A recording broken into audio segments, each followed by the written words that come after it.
It's so good. Yeah, it is. We're a little late tonight. Sorry. Oops. It's still a pre-show. Hey, we have our giveaway concluded today. We'll announce those winners in just a bit. Oh, that's going to be cool. Super exciting. I am excited to announce those winners. Wow, I triggered an anti-vaxxer on Facebook, and now I'm just getting a ton of notifications coming in. Got him. Whoops. So yeah. Anyway, how's everybody else's evening going? I gotta turn off these notifications because not as good as Nick's evening. Apparently, they cannot be going off here. Hilarious. So I was noticing in our show notes we got a couple of extra papers. Yeah, so these are some supplemental intels, if you will, that we need to slip into the show notes there. Cool. Tonight we are going to be talking about aging and how fun it is. This is not something that we touch on a lot, and I know it's a big area in HF. So I was actually very excited when I saw the story come up because I was like, oh, yeah, no, that's something that we never talk about. And then, lo and behold, I saw it come through on Patreon this morning. And I was like, oh, yeah, that's cool. Cool. Because usually I have a little bit more heads up on Patreon. I usually set it to end at like 10 Pacific or something, and I stopped doing that because what would happen sometimes is I would pick out the story, do everything from, grab the story that had the most votes at the time, do everything, and then somebody else comes in and votes on another one, and it's tied or something, and we have to tie break. Okay. Which I would have just taken the first one, but sometimes two votes come in at the very last minute, and so I changed it a little bit earlier today, so that way I locked in before I even looked at it. And I was like, oh yeah, this it's aging one. Yeah, very cool.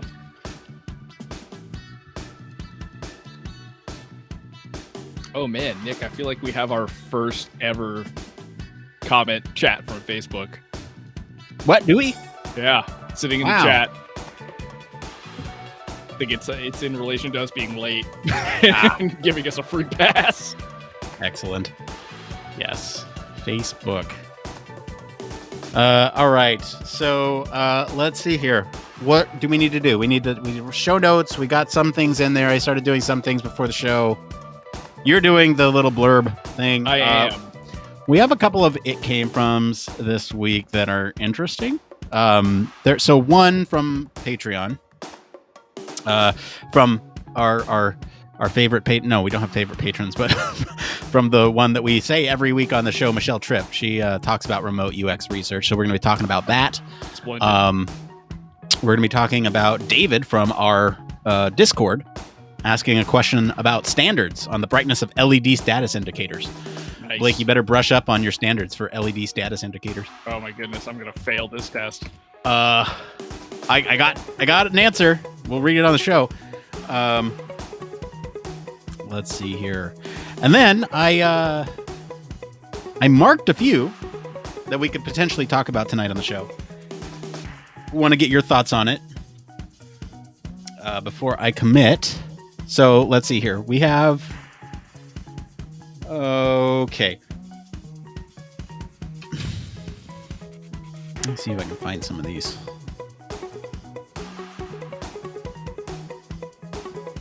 Oh, this is rad. This is not what I expected from this aging story. Isn't it cool? Yeah. Don't spoil it. Nope, no spoilers. Everyone's gonna have to stick around.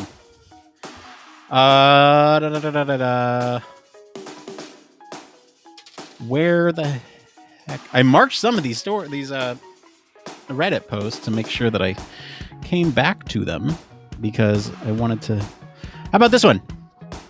Obscure Hci programs in the US. There's so many layers to this. Masters in Hci is one of the programs that does not always have the same name. So MSys, CGT, ITP. So it's very difficult to find programs by putting in a simple Google search. The program is a little less rigid than, let's say, computer science. So what goes inside the course is also obscure in a way unless you specifically look into it. For example, University of Michigan offers MSI, but if you choose HCI track, then it's practically Masters in HCI. HCI is an amalgamation of tech, design, business, in some sense, so it's offered by different departments everywhere. Computer science and art schools being most common. So if you target finding programs university-wise, it's not an easy path. One good option I found was looking at which universities are doing good HCI research. Then again, not looking for a research-based course. I want something a little bit more industry-focused. The way I found good courses is looking up on Top UX, and that is what everybody is applying, or what everybody applying is using. So this is kind of just like, how do you find good information on grad schools? That could be fun. Yeah, that's not bad. I also have this one. What? Oh God, I kind of want to talk about this one. If only you watched The Office, Blake. You seen The Office? Yeah. You remember that episode where Jim is asked by Idris Elba, "Can you just give me the lowdown or the rundown? Can you give me the rundown?" And Jim the whole time is like, "Yeah, I can of course give you the rundown," and he has no idea what a rundown entails. I have not seen that. I've never seen Idris Elba in an Office episode in my life. Oh my goodness, yeah, it's hysterical, and wish I could show it on stream. Get some copyright complaints against us, but go check it out. It's like a Jim the Office rundown or something. You can probably find it. Anyway, Jim has no idea what a rundown is in the entire episode. He gets pinged to provide this rundown, and he doesn't know what it is, so he just kind of subtly like, "Yeah, and what do you want in this rundown?" Anyway, I say all that because this question reminds me of that. It says, what is a design strategy? I'm in my first leadership role at a new company, an agency. I will be working long-term with one of our clients, a retail chain across the U.S. I'm leading a small team of designers, too. My boss keeps saying I need to make and present a design strategy, but isn't giving any more info or guidance when I ask questions. I feel like an idiot, but I literally don't know what this means. Kind of think he doesn't really know either, since he can't explain it to me. Of course, I've heard the term strategy, and in the past, I've just used research to figure out where we're going and the worst, where we're doing the worst, and balanced that against the business goals to figure out what we need to prioritize in doing. In this case, the client's goal is literally just sell more. What am I supposed to be making and presenting? Has anyone created a design strategy before? Yeah, you like that one, Blake? That's pretty good. Will be upfront. I don't know that I can tell you what a great design strategy is. Can you just give me the rundown on a design strategy? Yeah, pretty much. It's gonna be one of those. We could also tackle one of the ones that we didn't get to last week, like automotive versus aerospace industry, pros and cons. Or journeys into the unknown, which is best method of mapping processes across multiple teams. So we'll get to one of those. I think. What about the automotive and aerospace industry? You want to talk about that one? I was kind of sad we didn't get to that one last week. Yeah, we can do that. All right, we'll do that one.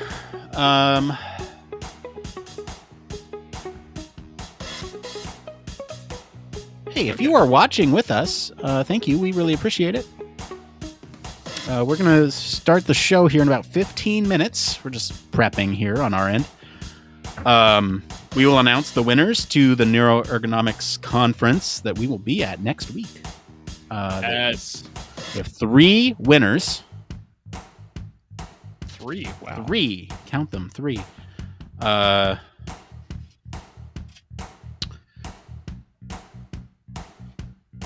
Also, if you're watching right now and want to get involved with our social thoughts, we have also put that out there in the ether. You can find that on Twitter or Instagram. We asked tonight, we said tonight's story is all about aging and how some key abilities may actually improve as we age. So tonight's social thought is, should we require cognitive tests as we age for risky activities? So things like driving, operating heavy machinery, those types of things. That's a poll question. And comment, interact with us, give us those. with what you think essential cognitive skills are as we age. It's like, what do you need as you get older? That's a really good question. If you'd like to answer those, get in our Discord and or on Twitter and Instagram. Just reply to them. I gotta see if we got any more from Instagram. I'll check that very quickly. We got 2 from Instagram. Social thoughts? Yeah, 2 social thoughts from Instagram, 1 from Pretty Twitter cool. so far. It's kind of cool interacting with the folks that listen to the show, or follow us. You know, not everybody listens to everything, and that's okay. I wonder how many people like maybe didn't interact or listen to the show, but because we've got it on a bunch of different more mediums now, that it's a little bit more accessible. That would be a cool thing to know. You know, I do know for a fact that there's a couple people that watch exclusively on YouTube, which always kind of like weirds me out. But I guess it's something that you can like just put on in the background and listen to, right? Yeah, there's a couple of podcasts that actually prefer it like in video format. The video format. Yeah. You can see our ugly mugs talk. Well, you're not ugly. You're beautiful. Very kind. And lighting. See us talk, which I guess is something people want to see. Well, you can see us talk. We got this cool background. There's noise and stuff. There's all sorts of things going on. It is a pretty cool Oh, Blake! Oh, dude! Hold on. I was going to mention this last week, but hang on. I'm pulling back the curtain literally for for people watching. Well, so if you're listening to this only, you're a Patreon, and so I'm sorry. I'll try to describe this best I can. I found a door for my pod, and this is crazy to me because I designed this pod with a non-standard door dimension. It's 2 feet by 78 inches, and I was like, "This is gonna be impossible to find a door." Yeah, I would imagine. But it actually, so it's impossible to find a door with these dimensions. I'd have to cut something down, custom make it. Sensible. But would you like to know what Blake? Where'd you acquire said door? I was at IKEA. Oh God.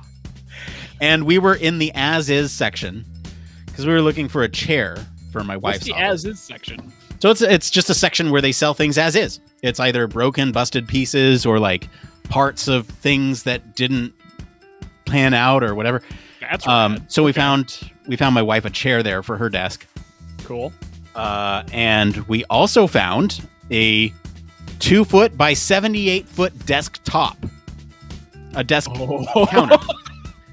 That's IKEA, so of course it's like, MDF. It's not heavy. Yeah.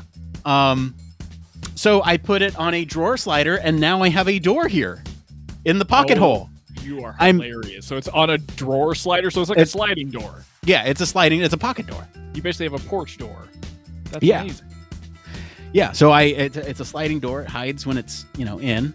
The default state is closed. So, eventually, when we move out of this place, when we find a house, I'll drill the other slider into the bottom so it has some support on the bottom as well. But right now, it's just across the top. It's a little rickety. It doesn't slide as smoothly as I'd want. But again, once we move out of here, then it'll be no problem. That's pretty sick, man. Ow. Yeah. Super wild. IKEA. Cool. Yeah, IKEA broken stuff. That's amazing. It's actually not broken as well. Yeah, it's not broken. It was just a piece just that like something else in the set must have broke or something, and they were like, this is big enough that we like want to sell it. It was only $40, where doors are like probably 100 or something. Yeah. So I lucked out. I really lucked out. That's pretty sick, dude. And the fact that you're able to like make it into a sliding door is pretty sweet. So is the pod done? Are you finished? No, not really. I think I'm ready to call it. done-ish for now. It's not complete, and I don't think it will be complete until we actually find a home, because I want this thing to be a more permanent fixture. And I can't do that until I, line this thing with drywall and make a ceiling for it and all that stuff. So, no, it's not done, but it's done for now. Definitely functional, I guess, at this point.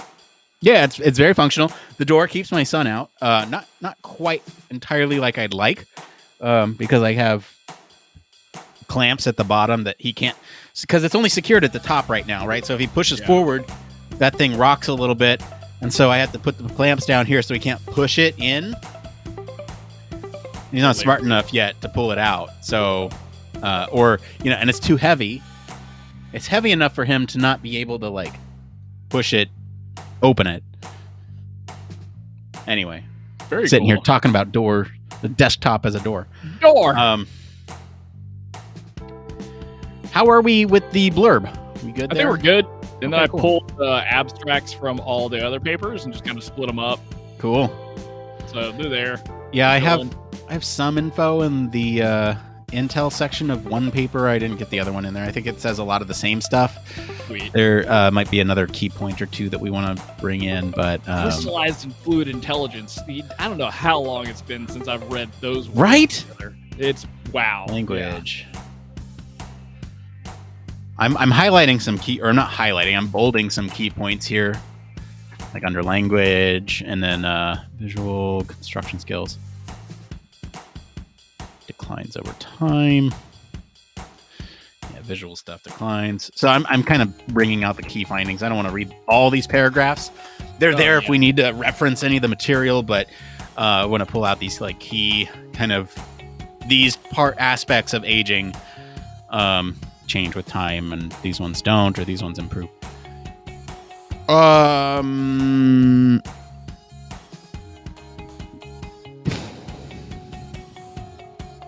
Research has shown. Yeah. All right.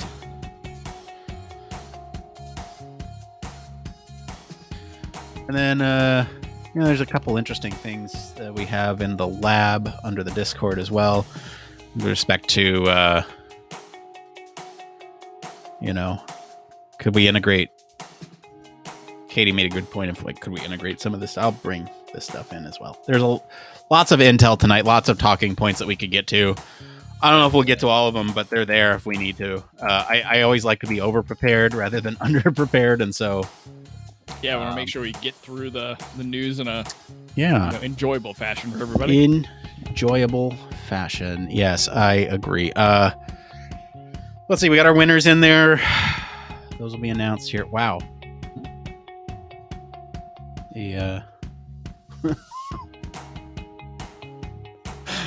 My goodness. I'm still getting notifications about this anti-vaxxer on Facebook. It's insane. You post one thing and they just have to share everything with you. Here's all the crazy BS. That's so funny. Facebook's an interesting place for that kind of stuff. Yeah. Oh, man. All right. Let's see here. So I have to add in a link to the Neuroergonomics Conference in the show notes here. It was really wild. Last week we recorded an hour earlier, and I got so much done. Normally I'm up until midnight or 1 on Thursday nights putting all the stuff out there. Mostly because my computer can't render IGTV any slower than 2 hours. It takes 2 hours for it to process the thing. Oh, wow. Yeah, anyway. So I'm up that late. But last week I was done by 8? And it felt really good. Oh my goodness. Maybe we need to move it earlier. Holy hell. That's wild. Okay. It's okay. Wow, we have quite a few of you watching. Thank you for hanging out with us. We're going to announce the winners as soon as the episode starts. I promise you, we're not going to pull any of that, listen to the end for our listener. We're going to announce at the top. I hate it when people do that. That's the worst ever, yeah. It's I got to skim through this thing to find out if I'm a winner. No, we'll just announce it at the top. You can leave after that, but we'd appreciate if you'd stick around. You know, we're respecting your time by doing that. So if you want to respect our time, you can return the favor by sticking around. Yeah, hang around, ask questions, do whatever. Alternatively, that's a thank you to everyone who's showed up to this on time, because everyone who shows up even, a couple minutes late to the live stream, they're either going to have to like skim through the stuff that we've already done, or they're going to be waiting for it for the entire time. And they're not going to hear it. And they're like, what? Oh, you know what? Do you have one more thing this week? Because I almost didn't. I could. You know what? I'm sorry, everyone who's been sticking around, because I'm going to do the IKEA thing again. I'm sorry. Do it. I realized that's what I wanted to do for my... Anyway. There you go. Okay, it's 58 after. Any last words, Blake? Any final thoughts? Did you see the thumbnail for tonight's episode? No. What is it? Oh God! All right, hang on. I both like hate this thumbnail and I love this thumbnail. I'm gonna present this to you all, just while we're waiting in this last minute here. Let's do it. So we can reference this thumbnail because everyone will see it. Yeah, here it is. Everybody's gonna know about it. This is the thumbnail for this evening's showgram. Let me get this thing queued up here. There you go. That's the thumbnail for tonight. That's amazing. Is it? Yeah, there it is. It's showing up. Yeah, that's pretty great. Do we know who your man is? Who this guy is? Yeah. I have no idea who this guy is, but he looks happy. He does. He looks stoked. Older gentleman who's like just happy to be alive, and I feel like that is the attitude that we want to convey for tonight's episode. We want to do that all the time. Kristen, that's just happy to be alive. Period. So I mean, look at this dude. I both love and hate this thumbnail so much with everything. Like, I don't know, it's something about it that I hate myself for picking this image because you know what we should have done for this, and maybe we should do it post show. I don't know how to do it now. But you remember like a couple months ago when everybody's using the aging filter or whatever? Oh my God! We should have done it for you and I. Dang it! Blake! That might make a pretty sick thumbnail for the for when we post it or something. That was hilarious. Yeah, maybe. Yeah. Maybe we'll just do it as like a community exclusive. We'll put it in our Discord or Slack or That's something. where it should go. Yeah. Join us there. All right. We are going to take a quick break for the intro, and then we'll be back with the show. And when we're back with the show, we're going to announce our winner. So please stick around. Yeah, we'll do the thing right after this. Yeah, Blake, you got Audacity up? You ready to go? Recording and everything? I'm good to go. Yeah. I am not. So I am once again stalling for time as I open up Task Manager and cancel all the processes that are going to take a lot of the processing power on this computer. You got it. And replace those with the video, the audio recording software. Jeez. All right, here we go. Let's. We started a couple minutes late. We can start the show a couple minutes late anyway. That's what it is. I don't think anybody's gonna be too salty about it. Oh, everyone's just dying to know who won the giveaway. Yes, but we will be doing that at the top of the show. So we will be doing that at the top. Your woes will be quelled here in 2 to quelled 20 woes. minutes. Not even 20 minutes, like 3 minutes. Just stick around. It'll happen. Let's see here. I'm gonna stop sharing my screen actually because it's gonna kill some of these. Remove source. All right. We will be back in just a minute. Stick around.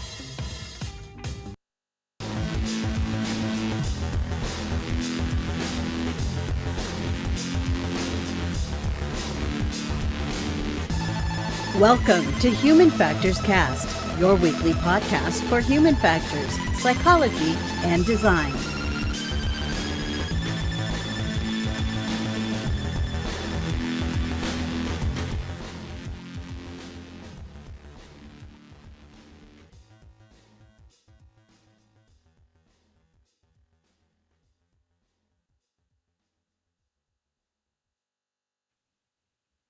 Hey, what's going on, everybody? It is episode 218. We're recording this live on September 9th, 2021, and this is Human Factors Cast. I'm your host, Nick Roome. I'm joined today by Mr. Blake Arnsdorff. Hey, Nick. How you doing? Hey, man. I am good. We got a great show for you all tonight. We'll be talking about what happens to us when we age. But first, we got some programming notes here and a little community update, if you will.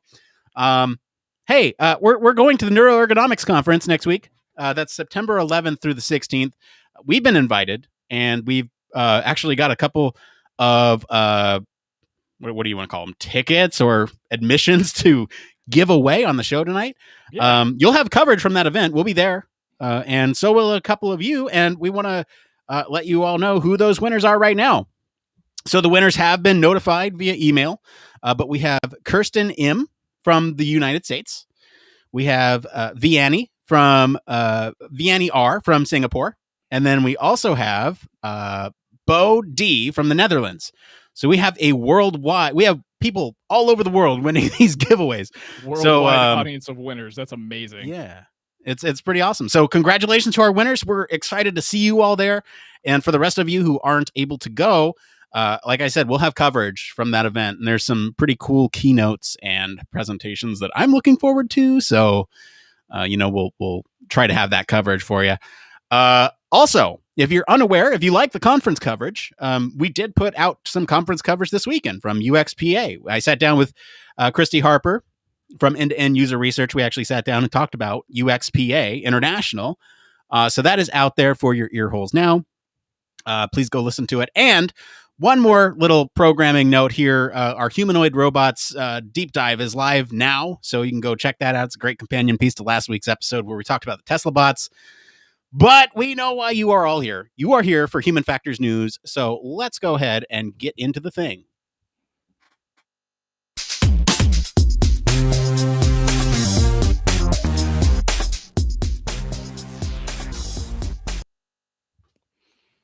That's right. This is the part of the show all about Human Factors News. We search all over the internet. We look for the news stories. I pick and choose. Then the patrons pick and choose.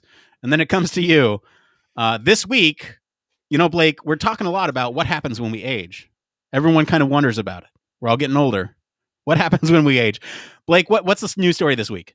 It might surprise you, Nick. So it's been long believed that advancing age leads to broad declines in our mental abilities. But now new research from the University of Georgetown Medical Center offers surprisingly good news by countering this view. So the findings in Nature Human Behavior, published earlier this year, show that two key brain functions, which allow us to attend to new information and to focus on what's in a given situation, can in fact improve in older individuals.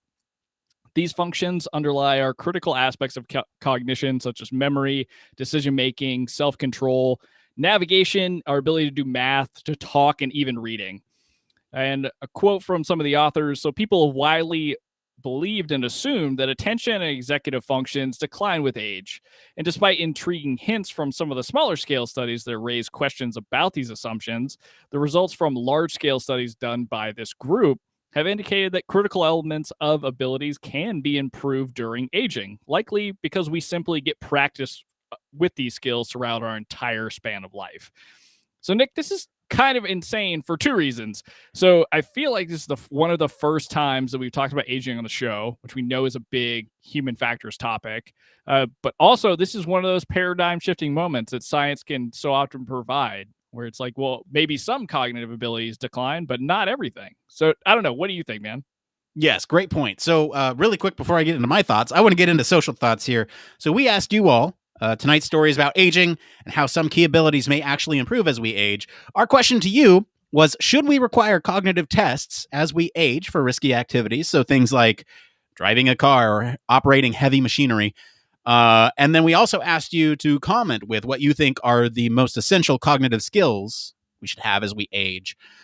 So we got some answers from you all. We'll be able to sprinkle those throughout. I do want to just start with the the poll here. We asked a poll question, which was should we require cognitive tests as we age for risky activities? Overwhelmingly, yes. In fact, it was 100% yes on Twitter. It was 100% yes on Instagram. So, take that as you will. We need more testing for older individuals. And is it a matter of trust? I don't know. We'll get into it, and we'll talk about some of these aging effects and whether or not they truly should be tested on certain things, right? So, getting into my reaction to the article, I was surprised. I looked at this and and I think a lot of people are surprised because you think about cognitive decline in elderly individuals, and it's sad a lot of the times when you can see the gears slowing down from the outside, and we understand there's a lot of different aspects that go into cognitive function, and we'll break some of those down here and kind of which ones decline, which ones don't, or which ones improve according to this study. But yeah, it's sad to watch that from the outside, and I guess my initial reaction was this is good because, like you said, it's a paradigm shift, right? If we can think about aging differently, if we can start to cater to these types of functions that we're going to talk about in just a moment, then perhaps we may be able to prolong the cognitive decline, and it will happen over many more years rather than a rapid decline that you see so many times. But Blake, I'm interested in what's your reaction to this? So one thing that I feel like I've listened to a lot over the past probably 2 to 5 years is a lot about aging science and what we can do to, prepare ourselves for aging or impacted and kind of change the course that we end up going down, whether it's cognitive decline, having your more physical readiness, like for longer in life or whatever it may be, from various people like Dr. Peter Tia or Dr. Aubrey de Grey, really looking at science of how people age and what can be done to kind of mitigate it and prolong life, I guess. But this is interesting because it actually shows that even without some of those mitigation strategies that are kind of being developed, like new science, if you will, that may not be accessible to everybody, it looks like to some degree, the human brain looks as if it's able to handle aging for certain functions. So although we know we get a little bit of cognitive decline in certain areas, it is awesome to see that we actually can improve in our age, when we also may not even, see a giant decline in every area of cognition. So I think it's an awesome article, and I'm glad that the key point I saw in the blurb in this article is that really this was picked up from a trend of smaller studies, and like it was only because like certain scientists across a couple of different universities were really interested in this idea that they were seeing in really small sample sizes that we can actually get some aspects of cognition to stay at baseline or increase, that we are able to see this large scale study come from Georgetown. So I don't know, just awesome all around, really. Yeah, we'll get into exactly what declined and what stayed the same, but I do want to kind of take a survey of what cognitive functions have been found in previous literature, right? So we have two articles here that we'll link them in the show notes here, but we have Harada et al., which is a 2013 paper, so it's a little older, but still provides a pretty good overview of the different mental functions and what stays or what declines and when, and those are mostly echoed by Correa et al. That's in 2018. And then we'll get into, I think, this study and talk about what changes, right? So just generally, I think we talk about intelligence or cognitive function. This is taking you back to the Cog Psych 101 or what, crystallized versus fluid intelligence, right? So you have this crystallized intelligence, which is something like skills, ability, knowledge, that is learned, practiced, and familiar. And you have this fluid cognition, which is a person's sort of ability to process and learn new information, solve problems, and attend to and manipulate one's environment, right? So these are key concepts that, like, I don't know, Blake, you mentioned before the show, you haven't revisited these since you were in school, and myself neither, right? So it's a good refresher for us. But we have several different kind of cognitive abilities, if you will, things like processing speed, attention. So I figure, we go break these down, and then we'll talk about how they change, right? So, and Blake, jump in here if you have anything to add. But we'll start with processing speed, right? So processing speed begins to decline in the third decade of life and continues throughout the lifespan. Attention, you have a more noticeable age effect is seen on more complex attention tasks, such as selective and divided attention. So older adults are performing worse than younger adults on tasks involving working memory. Which I think might be something that a lot of us maybe can relate to if we've had grandparents or we've experienced kind of maybe cognitive decline where you've got, I don't know about you, but I remember my grandmother, she had great attention to detail and memory for things that happened a long time ago, but it started like in the working memory things, like day-to-day tasks and stuff like that, forgetting what she was doing or whatever it means. So I mean that kind of follows suit with what we know from the broader literature of attention and then how it impacts aging. Yeah, and let's talk about memory. As a group, older adults do not perform as well as younger adults on a variety of learning and memory tests. You have declarative and non-declarative memory, right? Where declarative is like this explicit memory, recollection of facts, events, and then you have non-declarative, which is kind of outside of a person's awareness. They're thinking about like how to sing a song or procedural memory where you're looking for motor and cognitive skills. So it's not the facts that you're reciting, but it's more like muscle memory. And if you think about memory and aging, there's a couple things that happen here. There's a whole table, and this is from the Hirata et al. Paper. So you have just things. We'll go over things that decline with age, and then we'll talk about things that remain stable with age. So, as you age, you have sort of this delayed free recall. So you're unable to record spontaneously recall that information without a cue. You also have, source memory. So knowing the source of a learned information, right? So remember if you heard this fact from, I don't know, fresh in my mind. So like a Newsmax or if it's from like a scientific journal.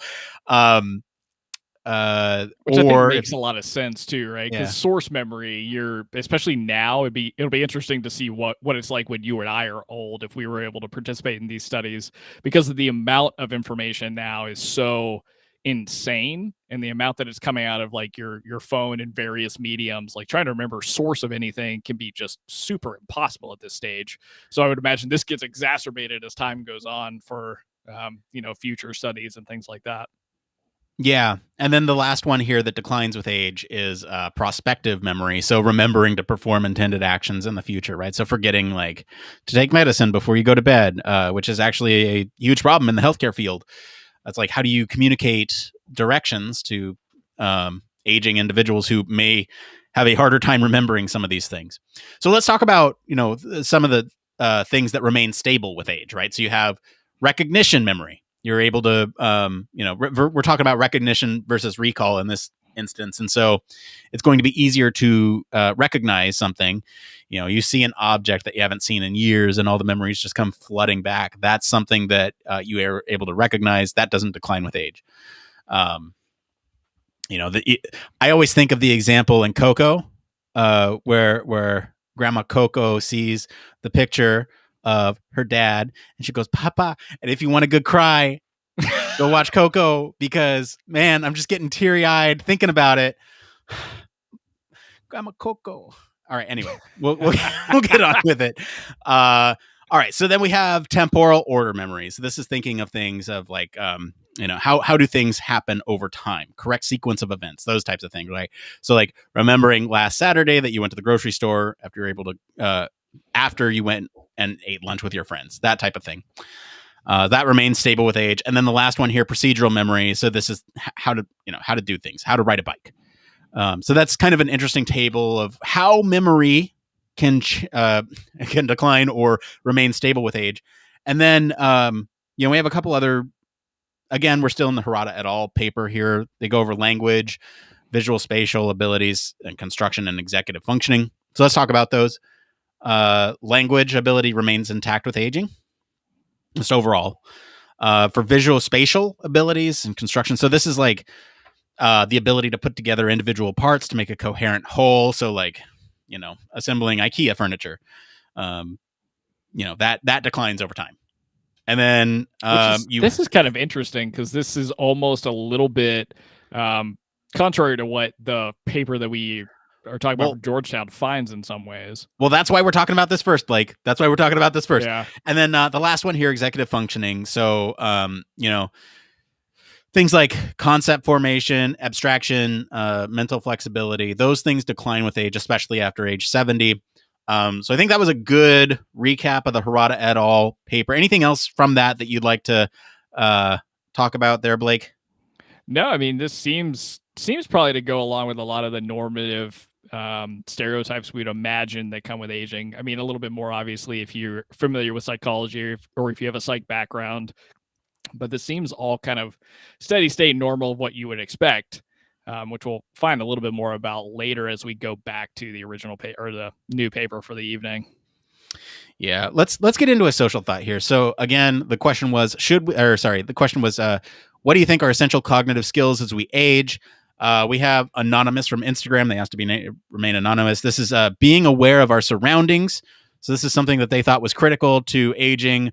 The folks who it's sad, the people who have dementia, who don't know where they are. So I'm guessing that's what they're talking about here. And then we have one more from Instagram that we'll read right now. So this is from Erica Marie. This is our graphic artist. She's the one who made the logo. So this is conceptual processing speed. So how quickly it takes to understand a new or novel idea. So she thinks that one is kind of the most important thing as we age. We'll get to more social thoughts in just a moment. But I do want to talk briefly about this other paper here that we have, the Correria et al. 2018. They echo a lot of the same things that was found in the 2013 article. It's just a little bit more recent, and so we wanted to bring that up. I think there's kind of one point that the other article mentions, decreased cognitive processing speed is a widely accepted finding and usually related to the changes in the brain, the white matter that take place in the aging process. So I think that's kind of the thing we want to highlight with that one. Now, why don't we get into this one? Blake, you want to break down the different, what's the word I'm looking for, components here that they studied? Yeah, so for the original study, they really focused on three main components of cognition. So they're really focusing on how your brain kind of processes information at multiple different levels, focusing first on alerting, orienting yourself to the world, and then just what they call executive inhibition or executive function, being able to calm down those different ideas. So what I'll do is I'm actually going to break apart those three just so we have some good operational definitions to walk through as we go through the rest of the kind of concepts and what they found overall. So when we talk about alerting, we're really trying to characterize this as a state of enhanced vigilance and being prepared in order to respond to incoming information. So being able to react to stuff in your environment, such as like when we're driving.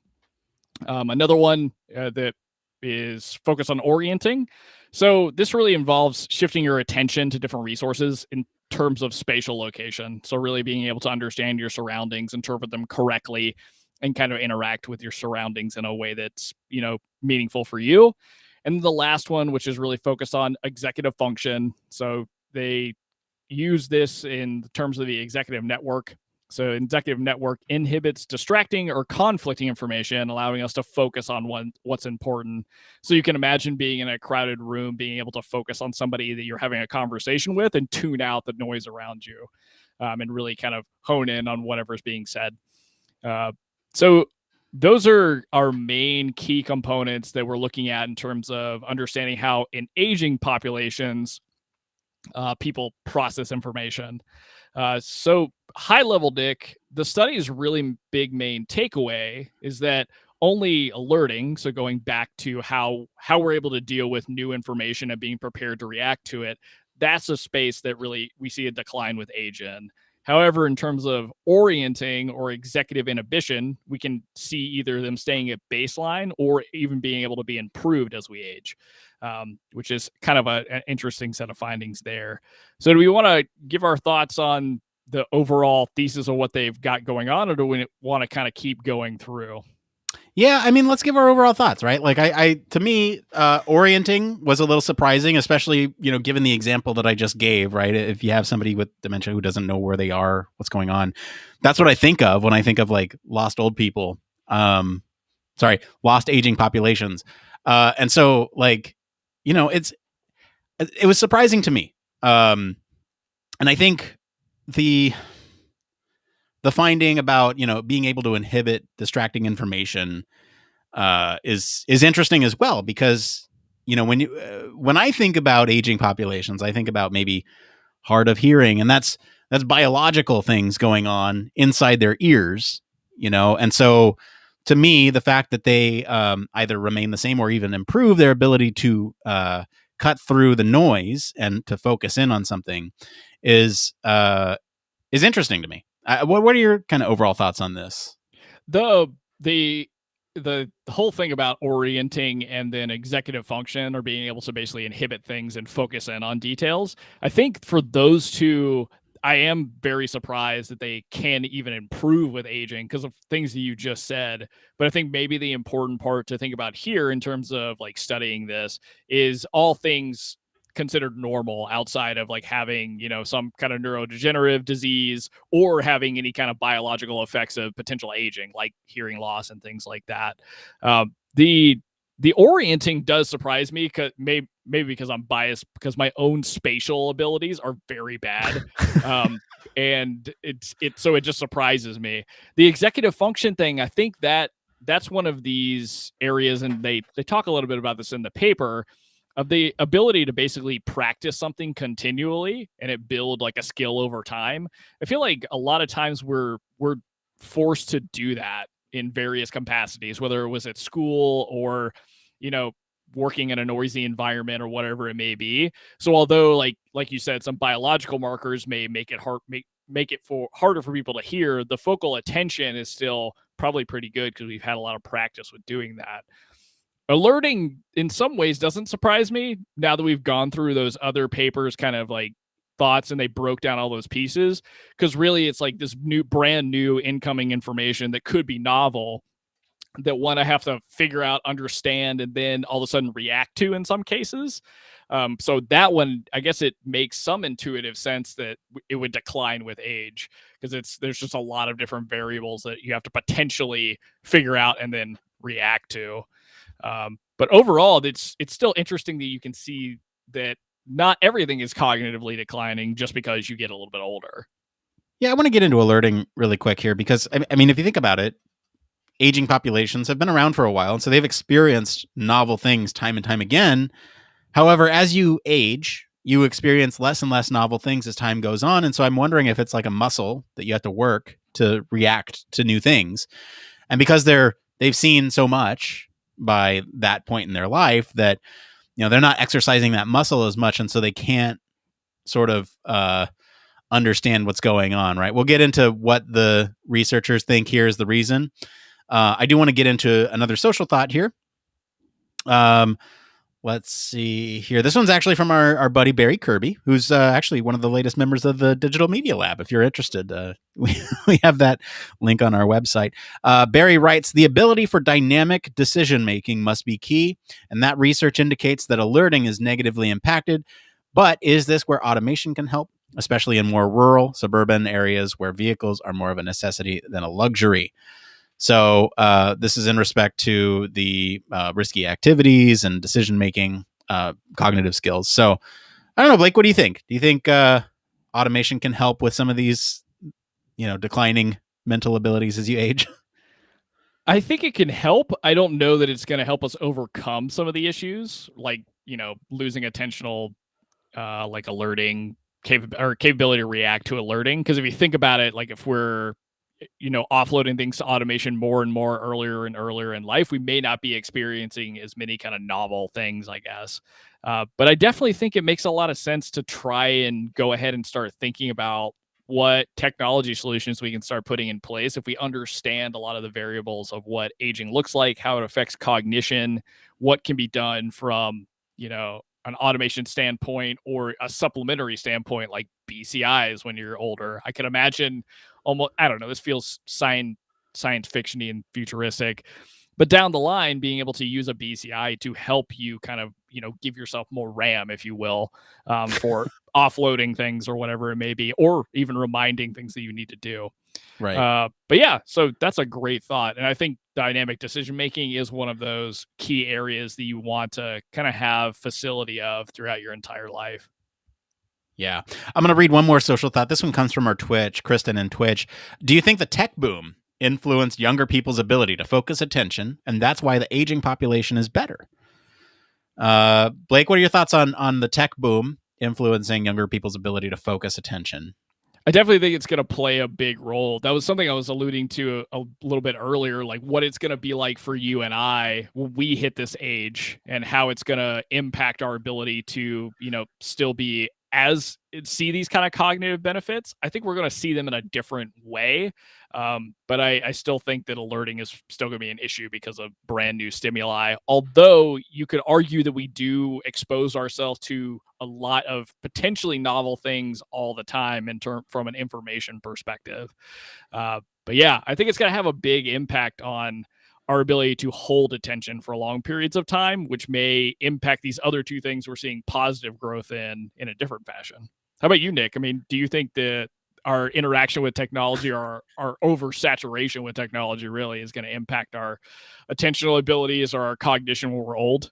I think so, but I think it's going to have the opposite effect. I think it's actually going to worsen our attentive abilities, if only because things are designed, be it content or otherwise, usability even, to get everything very quickly. And so, there's this attention, these short attention span things need like everything designed for a short attention span, which, in usability or content wise, it makes sense, right? You want to capture everybody's attention. You want to get across the point very quickly because everyone's time is valuable. I think that over time will have some large effect on our ability to, process distracting, conflicting information, or, focus on what's important, if only because, one, we're kind of seeing this, that there's so much information out there. Some of it's factual, some of it is not. And people are picking and choosing what they consume. And so, if you start from a bad place with, bad information, then how do you parse through that information and discern what's correct? It's you're living in your own reality at that point. I don't know. And then, orienting, I think that might actually strengthen with the short attention span thing. That's kind of my thoughts on the whole technology influencing our attention focus. I don't know. It's an interesting question, and ripe for researchers to to figure out over time, right? Do we want to get into the why? I want to get into the why. You want to break it down for us, Blake? Why are these things happening? So just to reiterate, researchers found that we're seeing a decline in alerting understanding, but we're seeing potentially an increase in both orienting and executive inhibition. So why are we seeing this? Well, researchers hypothesized based off the studies they had conducted that because orienting and inhibition are simply skills that allow people to selectively attend to objects, these skills can improve with lifelong practice, which is kind of intuitive in some ways, right? You get very familiar with doing a specific thing. You can focus attention to it over longer periods of time, being an entire lifetime. So those skills are kind of, in some ways, very, very strong. But in the contrast with alerting, like Nick had kind of alluded to, alerting declines in a lot of ways because this basic state of vigilance and preparedness, we really can't practice that a whole lot. I think there's a very small amount of people that actually ever practice, dealing with alerting situations. SEALs come to mind as the only population I can think of that would be practicing with that kind of stuff, or going through, significant training related to specifically just different situations or alerts. But that's kind of again in line with the thing that whatever you can practice in real life or do consistently over and over, makes sense that you would be able to pay attention to that, as long as you don't have neurodegenerative diseases or any kind of extra things going on. And you could strengthen that through life depending on how often you're doing these things or learning new stuff. Yeah, I think it makes sense when you think about the practice that we get from some of these other things, and when you break it down, you're right. We're not doing a whole lot of that alerting or vigilance, preparedness to respond to incoming information all the time. I think it makes sense, like you said. We're not practicing that type of information, and so the practice makes perfect, and in fact can improve. Especially if you keep practicing this. And I do want to bring up a question from Katie in our Discord. It sounds like they're making the case that we might actually be able to mitigate some of these cognitive decline from aging by practicing certain cognitive skills more, which is interesting considering there's so much research showing cognitive decline is inevitable. But could it also be integrated into games or other tools for older adults? Some way to practice cognitive skills that seem influenced by practice. What do you think, Blake? Is there a way to incorporate this type of thing into tools used for the aging populations? So I think Katie brings up a really good point, and to make it a little bit more complicated, I think it's a multivariate problem. Like, it's not just going to be related to what cognitive things can we do. I think there's a lot about understanding brain health and understanding, personal biology that's going to play into it over time. And there's plenty of research about, impacts of supplementation or various, different styles of diet or what you do in your physical life that can impact your brain health as well. And then on top of that, it depends on how much you're actually putting in, effort cognitively. But one thing that came to mind from the alerting perspective while you were talking is I wonder if people that do play video games that are often end you up in situations that you can't really predict, if that could have any positive benefit to the alerting, retention, if you will. But I do think there's got to be ways, like Katie's alluding to build either games or activities that you can do as a group that continue to strengthen these different skills, especially the ones that we know as of right now you can have some improvement in, for sure. Yeah, and you brought up a great point. Like, how do self-identified gamers, how are they impacted by this, right? Because you are responding to novel situations in a lot of times in those games that become sort of practiced situations over time. But I do want to mention Barry also wrote back to Katie on this. A lot of elderly, particularly those with dementia, are encouraged to do Sudokus, which does fit with that finding, and that it's a specific set of cognitive skills for that type of puzzle. So it is being recommended for aging populations who are experiencing certain what's the word I'm looking for, afflictions. So it'd be interesting to see how that changes over time. Any other closing thoughts on this one, Blake? I know we got to get out of here to the next part of the show. Yeah, so one thing I do want to wrap with is kind of like the so what factor to this whole set of research. So from the researchers' perspectives, the findings really not only change the general view about how aging affects your mind, but also could lead to clinical improvements, including for patients that have aging disorders like Alzheimer's. If you can catch things early on or develop like personalized programs depending on somebody's brain health early in life, you may be able to either mitigate or potentially in the future avoid some of these neurodegenerative diseases we see today. Great save. I almost forgot that part. All right. Well, huge thank you to our patrons this week for selecting our topic. And thank you to our friends over at Georgetown University Medical Center for our news story this week. If you want to follow along, join me on office hours every Monday night where I find these news stories. We do post the links to our original articles on our weekly roundups on our blog. And also join us on Slack or Discord for more discussion on these stories. We're going to take a quick break. Then we're going to be back to see what's going on in the human factors community right after this. Human Factors Cast brings you the best in human factors news, interviews, conference coverage, and overall fun conversations into each and every episode we produce. But we can't do it without you. The Human Factors Cast network is 100% listener supported. All the funds that go into running the show come from our listeners. Our patrons are our priority, and we want to ensure we're giving back to you for supporting us.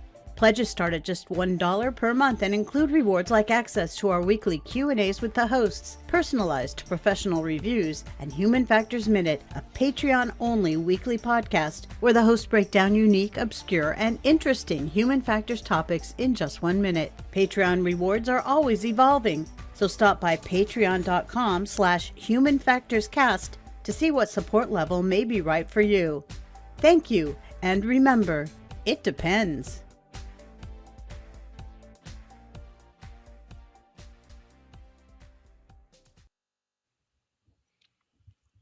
Yes, huge thank you as always to our patrons, and especially our honorary Human Factors Cast staff patron, Michelle Tripp. Patrons like you keep the show running. Thank you all so much for your continued support. We're actually going to hear from Michelle in just a minute. If you want to become a patron, you can do that. There's a lot of ways that you can support the show. There's a, It's a $1 tier, which gives you access to things like all of our content except for Human Factors Minute. And then there's, the next tier over, which is Human Factors Engineer. Anyway, we are going to get into this next part of the show we like to call... It came from...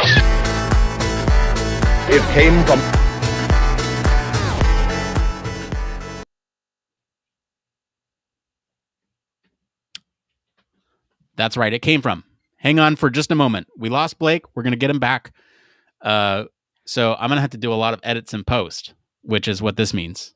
There he is. All right. Sorry, Not guys, too bad of an awful. edit. All right. We're going to get into this next part of the show we like to call... It came from...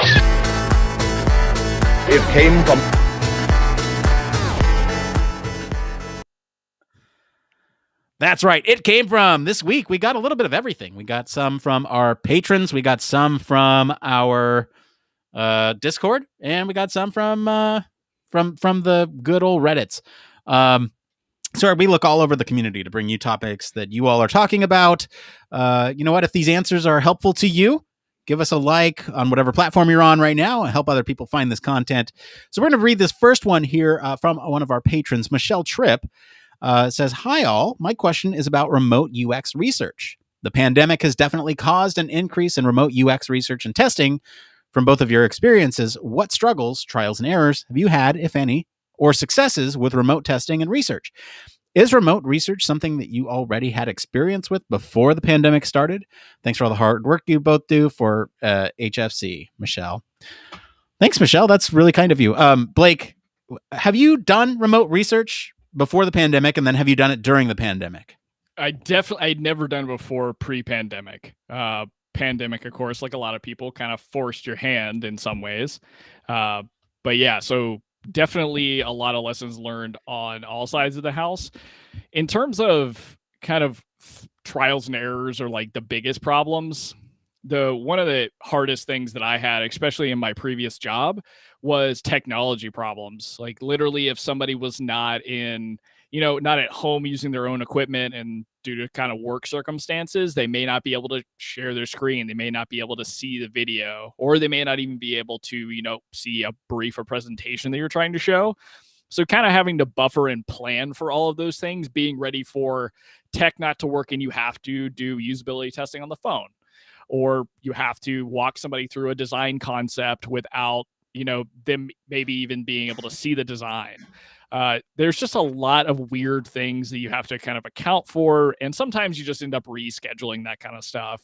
But one thing that really, really helped me was, use it. And I'm not trying to plug a specific product. I've used a lot of different design tools, but one thing that helped me a lot was Adobe Xd, because it gave me the capability to send links to my designs that people could interact with on their own machine.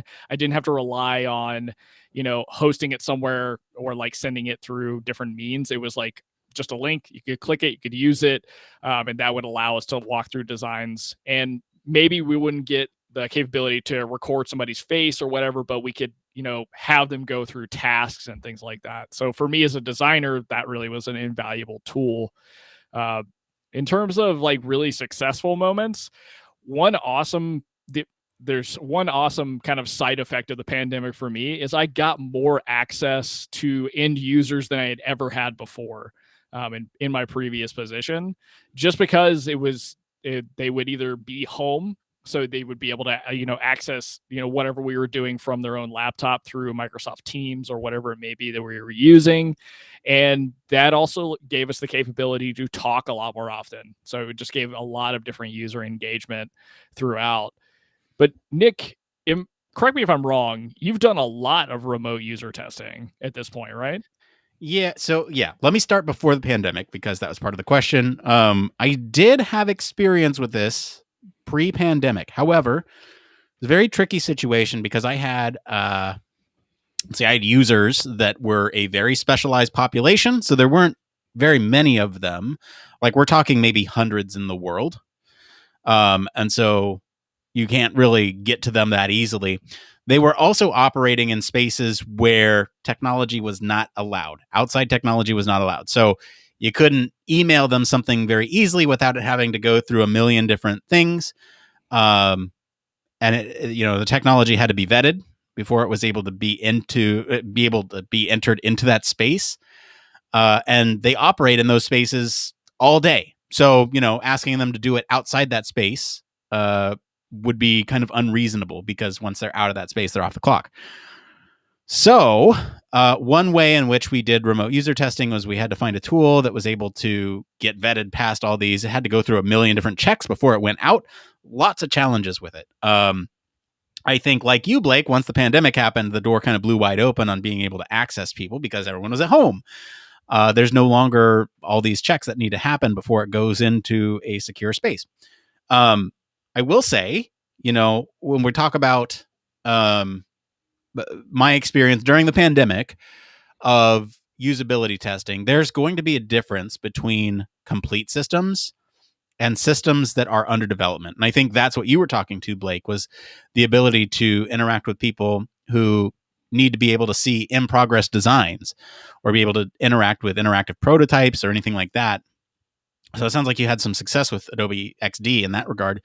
I was fortunate enough to have a system that existed that needed testing. And so, they were just operating off of a website that's out there now. And so in that regard, that was a huge win for me because I didn't have to set up anything behind the scenes. Now I will say, we used the Microsoft Office suite. And so it was a lot of setting up the Microsoft Teams, making it available to anyone. And then we're also dealing with an aging population who's not so savvy with computers. And so it might be a little trickier to have them go through all the steps. So you had to carefully write out the steps for everyone ahead of time. So that way they knew exactly what they do. You click on this button, then you click on this button. Because if you don't click on this button, you'll be waiting in a lobby that's not quite the lobby. And you won't be able to see us. We won't be able to see you. Here's my contact info. If you have any issues, if you don't see us within, a couple seconds of this timestamp, then let us know. So there's a lot of things that needed to happen. And a lot of things that could go wrong that fortunately didn't, because I took a lot of those precautions to outline every step that they needed to take ahead of time. So that's kind of one, trial and error. Successes were that we were able to capture more than I thought we would. We asked them for permission to record their screen and their face.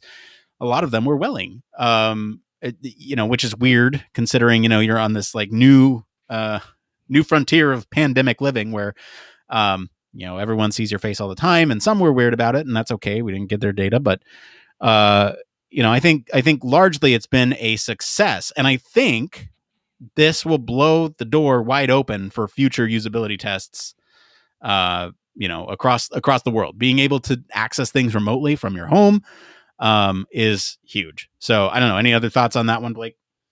I think one other kind of aspect to this that was really important for me was kind of setting expectations with your team on kind of processes that you should go through to, pre doing any kind of testing. So, testing it out with each other in your own kind of spaces, because we were afforded that we could test out what it's like to try and do a usability test when we're all in separate spaces and we're using Teams in our case or whatever it may be. Also, trying to plan ahead of time to send out any kind of material that you can. That was the biggest winner for all of my experiences, because it was people could, most people, because they were at home now, they were reading the materials, unlike any of the in-person things that I was ever doing. So they were asking questions via email, and sometimes that would help us catch, maybe some potential technology mistakes that might happen or whatever. And the last bit, get as you are comfortable, depending on who these people are, right? Try and give them as many options for getting in contact with you should something go wrong. Be it your phone number, like a bunch of different email addresses that you always have open or whatever it may be, or Teams chat, just so you have the best shot. If something does happen, you'll still get them in the door, get data from them, and have them kind of work with whatever product you're using. Yeah, great points. Thank you for the question, Michelle. This next one is going to be a little different from some of the other questions that we got, but we got it in our Discord. And I thought this was an interesting one. Blake, I hope you're well versed on standards. Hey, this one's from David in our Discord. Hey, quick question. Are there any standards on the brightness of LED status indicators? Oh my goodness. There has to be so many, but knowing which ones are applicable to your situation would be very tough. Plus, the one thing I would imagine too is there could end up being paywalls for some of this stuff for any kind of some standards that exist. But it looks like you came up with a fair amount of different solutions for them. Were there any that ended up helping this particular Discord member out? I don't know. Good follow-up for them. So I actually went through and listed off the MIL standard 1472H. We're on revision H now. And I think this is a good resource for anyone looking for standards. There's a lot of good work that goes into these MIL standards, lots of heavily researched human factors behind the scenes, know some of the folks who actually put this together. And so it's one of those things that it's freely available, right? So anyone in the world can download this. If they Google MIL standard 1472 revision H, they can find it. And it's chock full of everything you can possibly imagine. And so I pulled out a couple examples from this standards. And it's a good starting point for, if you need an IEEE standard, hopefully your company will get you on that one. Otherwise, you can say you adhere to this standard and it's at least something, right? So, I pulled out a couple of examples on here. So sections 5.17.26, it's called brightness coding. Perhaps section 3.2.75, which is visible and visibility of displays. And then 3.2.76 visual display might have more info on these general display standards. I am curious to see if anyone else knows of any other standards out there that talk about specifically LED status indicators. But I just thought it was such a unique question and a good kind of time to mention that resource that, again, is free for anyone to download and has a lot of really good, solid human factors information in there based in science, and it's linked all together so you can see where it was derived from. And the logic is in there and everything. So it's a good read, I guess, if you're, a human factors nerd. Anything else on standards, Blake? I'd say one thing that might be worth us just chatting about for a second is if this comes up, what are some good places to go look for this kind of stuff or go try and find if there is anything related here. One obvious big hitter is, using HFES and their website to try and figure out, one, can you interact with anybody if you're a member that maybe knows this stuff, or if there are kind of specific technical groups this might be involved in, depending on, your domain of work. But another great place that I've always kind of used sparingly is Google Scholar to figure out if there's any kind of good publications that I could either grab and take back to my company and say hey, these would be worth investigating for the problem we're dealing with, or if depending on company you work at, if you have, academic subscriptions, maybe you can track down and see, hey, does IEEE have this or whatever it may be. But the power of Google searching can be really useful. Are there any good resources you know of for kind of finding this information or even just looking it up? I would start with LED standards, just Googling it and see what comes up, right? And that'll lead you down a rabbit hole. And I think I usually start with the MIL standard, if anything, because they send me in the direction of the research and I can find exactly where it came from and kind of go down a rabbit hole that way if I need to investigate further, right? Absolutely. All right, we got time for one more. Which one you want to do, Blake, of these last three? You want to do one or three? Bummed that we didn't get to automotive and aerospace. Let's do that. All right, let's do that one. This is from QKBRNFXJMSOVRIZDG on the Human Factors subreddit. I did not pick that because of that name. Thanks, Blake. This is automotive versus aerospace industry pros and cons. For people who have worked in either or both as a human factors professional, what are your thoughts? Which one is better for our profession? Which one is more fun? And which one has better long-term job security? Blake, I'm curious what you think about the automotive versus aerospace industries. Yeah, so be prepared for like a mouthful of bias coming from me, because there's definitely one that I would be more interested in. But I have had a little bit of experience working in the aviation realm. Now, one part that I can't answer to this question, and Nick, maybe you have a perspective on this, but which is better for our profession? I think that they equally bring different things to the table, because from my perspective, I know aerospace has a long history in human factors. I mean, from cockpit design being the biggest one, right? But it definitely, automation in cars right now is a big deal. And there's a lot of interesting spaces to, evaluate from the design perspective, the research perspective. So automotive is going to be contributing and continue to contribute to the human factors world for a long time as well. So I would say that both are equally awesome for the field, whether it's design or human factors. And which one is more fun? The only reason I would say potentially automotive might be more fun for me is because of my own basic bias. There's a lot of really cool things going on in cars right now from the automation side, but also from like these infotainment systems that, from my experience, are widely kind of unstandardized, and there's a lot of different interesting interaction style problems that would be fun to work on. There's a lot of different electric car companies that are being developed, and their entire ecosystem and experience is not just the traditional car experience. There's a lot of like applications that are now tied to cars as well. So the design space is huge. So for me, I'm really excited about the implications of being a human factors and UX person in the automotive world, because more and more, I think we're going to see it move kind of towards where aerospace is, where it's not going to be as much of an active experience as it is a passive experience. And so what are you going to do with all that time? What are the variables you have to, account for if a safety issue happens while a fully automated car is driving? There's just so many cool things that are going to happen in the automotive industry that I would love to be a part of some of that stuff in the future part of my career. Long-term job security, I would say that either one probably brings a lot of, job security in and of itself, because both are going to be dealing with different levels of automation and eventually probably AI. So there's a lot going on there. In terms of what's going to, in aviation, I think there's like a bunch of different paths you could end up taking, and it might be looking towards autonomous vehicles or things that are not necessarily driven by people, versus like working for Delta, if you say. But I don't know. It's probably not a great answer. I think both fields are awesome, and I definitely would like to work in either one of them again. But Nick, your perspective on automation or automotive and aerospace? Yeah. Do you want cookies or do you want cake? They're both great. I think, neither is better for our profession. They're both great for our profession. And so like, I don't understand that question so much, is, they both offer their own unique advantages. Right.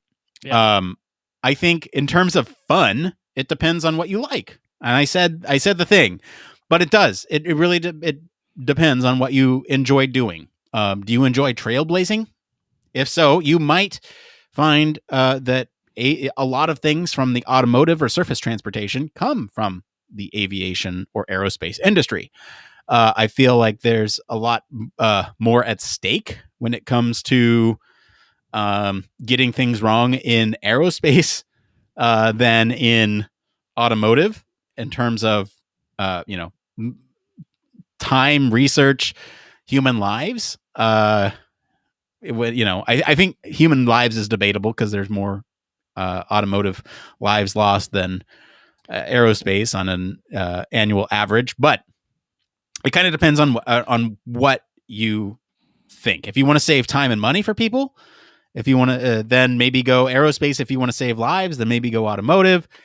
What's more fun to you? In terms of long-term job security, I'll tell you both are going to be around for a very long time. Automotive people think of ending when the user no longer drives, but that's not true because you still have to keep them in the loop of what's going on with these automated systems. It's going to be very much supervisory control for the people in these automated vehicles, and surface transportation just in general is a huge domain. And so you're going to have to deal with still the, they're talking about specifically automotive. I'm going to expand that to surface transportation because you have things like signs and messaging for cyclists or pedestrians. And that's huge too. Or, communicating between the groups. How do you communicate from a vehicle to a bicycle? Or how do you communicate from a cyclist to a pedestrian? There's a bunch of different interesting communication things going on with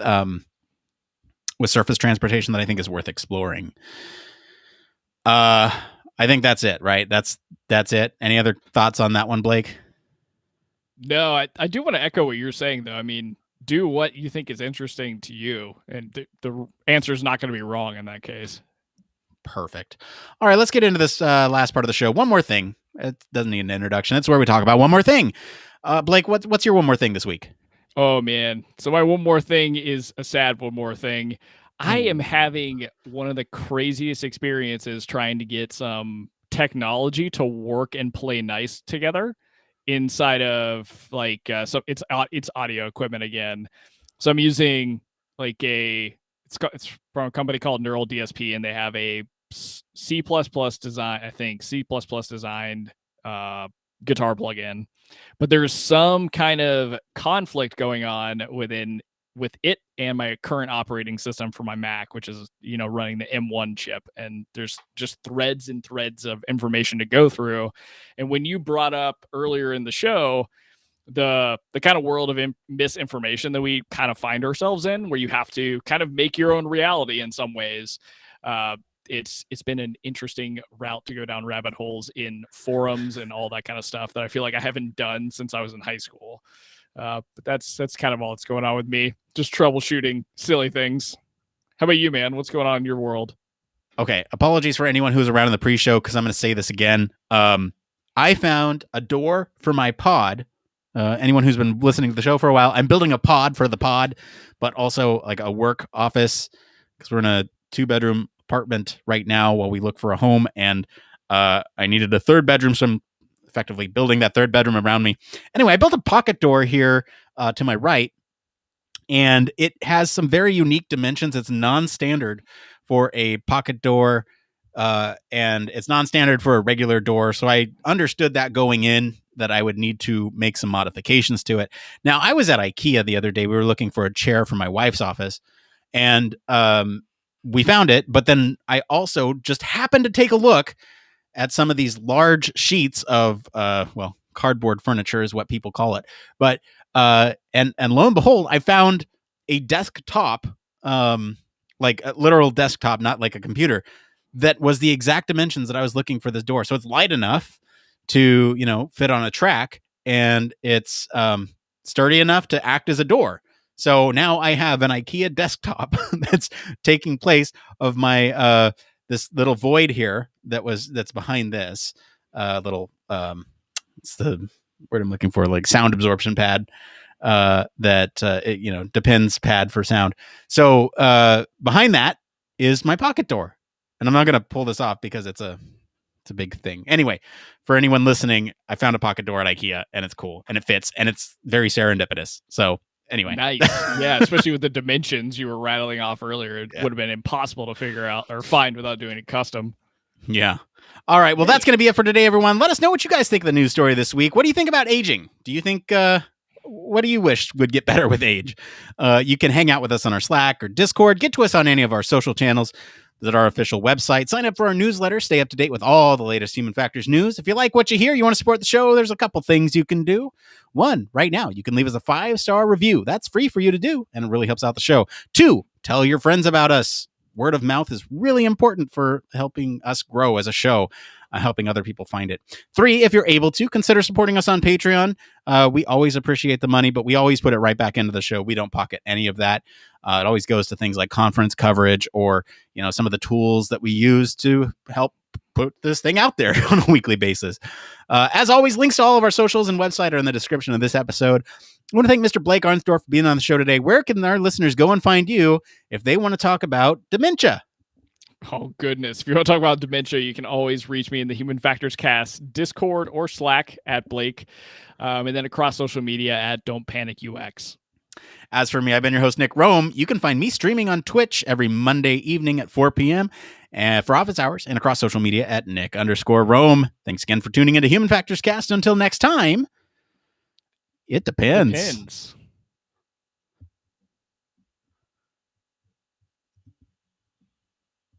Oh boy, Blake, do I have some post to do tonight. Oh my God, the nightmare just never ends. Because of course, I can say this, we're not recording. So there's a knock at the door. I was like, yeah, they'll fuck off. No, they didn't, because it was stuff that I need for work. And so I realized, I've got to go do it because I have to sign for it, or else they won't leave it and I won't have it. No. Jeez, yeah. So we had 2 things happen during that episode. So one, your audio crashed completely, like midway through. So I'm gonna have to go through and find a source for that audio, and then I have to edit out the part where you left for a couple of seconds because I did the intro and then I just did it again, so that way I could cut it very easily in post. Yeah. Oh my goodness, sorry about that. That sucked. That's okay. I did not like any of that. Whew, that's all right. At least we made it, I guess. Jeez. Hey, if you're hanging out with us, thank you. Appreciate you hanging out with us during the show. If you have any questions, this is kind of a free-form section for us to do Q&As with. Really interesting topic tonight, dude. I learned a lot about aging tonight. I learned something interesting about science, too. And it's like, even though we have a lot of stereotypes that are well-backed, that over time we can find, smaller nuances than maybe what the popular opinion was at some point.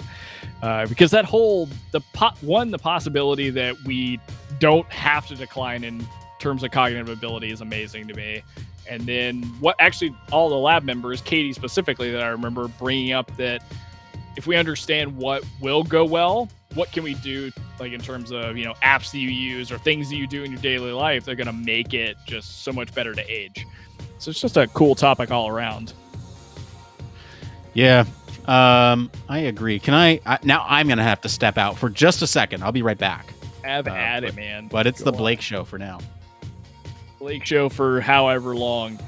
Like Nick said, if you have questions, if there's anything that we could help you with here in the next, 30 minutes, we're probably on until 6:35. Happy to answer questions, take comments, tell bad jokes, whatever it may be. I just want to make sure that I'm paying attention and I actually export the audio that I have, even though most of it crashed, which is awful. One thing, and I don't know how many people would be interested in this, but one thing that I do outside of Human Factors Cast is I mentor people in various aspects of UX and human factors as well. One thing that I'm toying with, because we have this as part of our Patreon offering, but I would like to bring it to just the general public as well, is doing resumes and portfolio reviews and stuff like that here on Twitch, once a week. Like getting a good chunk of time that people could come in, either if they're comfortable sending this stuff in or like ask questions about portfolios or resumes or how to get jobs or what are good ways to network and things like that.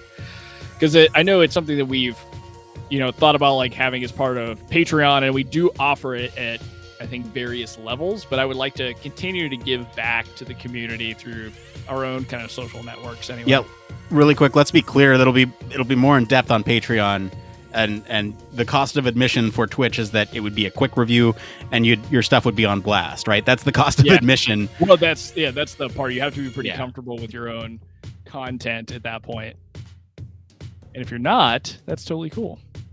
But I've been doing a lot of that for an organization that I'm not going to put on blast, but I don't necessarily want to just keep doing it for them. I would rather, get outside of their network and be doing it for people that listen to the podcast or that are interested in not just UX, but human factors. Because whether I want to believe it or not, I have a lot of expertise to offer in terms of, portfolios or resumes and job hunting and things like that. Because I've helped a lot of different people get jobs that they really enjoy.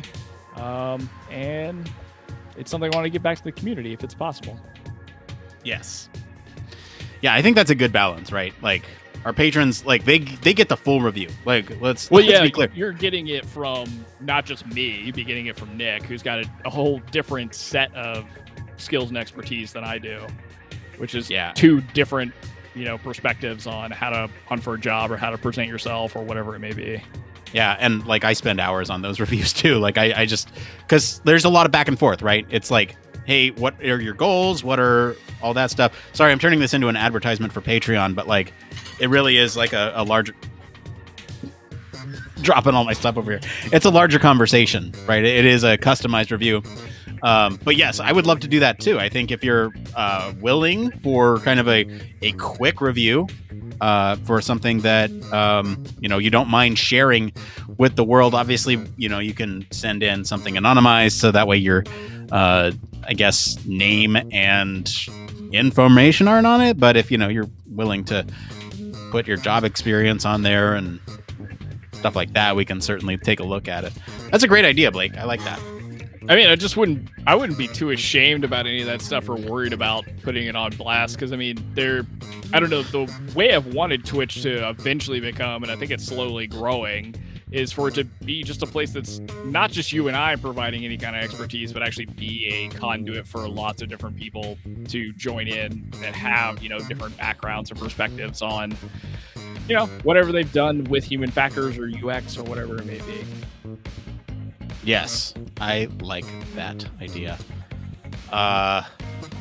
Man, this bass is slapping, I gotta say. Yeah, that's like, is it Victor Wooten playing bass back there? Because that sounds really popping. Oh yeah, I gotta email this to you. Jeez, man. Okay, so hang on, I gotta make some special notes in my checklist this week. I gotta say, so normally I just download the show from Twitch since we do it in one take, but since there's that cut, I gotta process it, which shouldn't be bad because it's gonna be the same stuff. I just gotta redo it, and then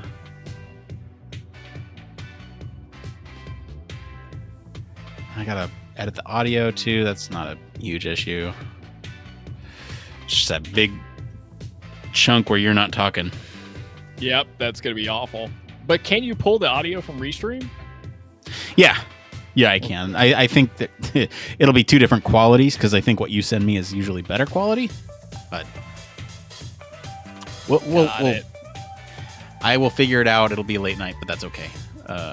Because tomorrow's Friday, and this is 218. Have you had a chance to listen to my conversation with Christy from UXPA? No, I haven't. How did it go? Oh, it was great. So for anyone listening, I did do a quick catch up with Christy Harper.